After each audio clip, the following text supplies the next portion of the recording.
we've got heights of girls in a class, and happily, again, they've been put in order, ranging from 132 to 182. So let's just count up the number of samples. 1, 2, 3, 4, 5, 6, 7. Well, that's 14 with that second row.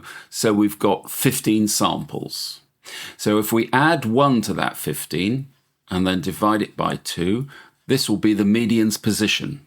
15 plus 1 is 16, so this is in the 8th position. So 1, 2, 3, 4, 5, 6, 7, 8. So the number on the end there is the median. Counting from the ends would have been quite easy, I must admit, because of their arrangement.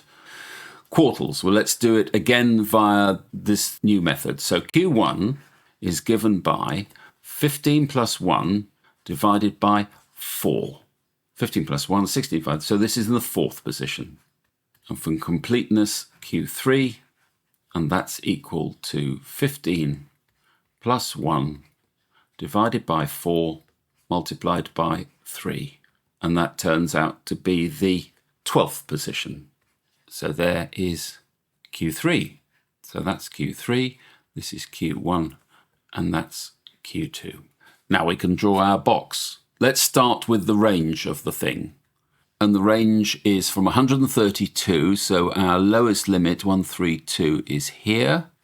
And our upper value is 182, which is here. So that's our baseline all along the middle. Okay, 167 is the median, so 167, 1, 2, 3, 7 is here. So that's our vertical line in the middle of the box. And the quartiles, they're at 152.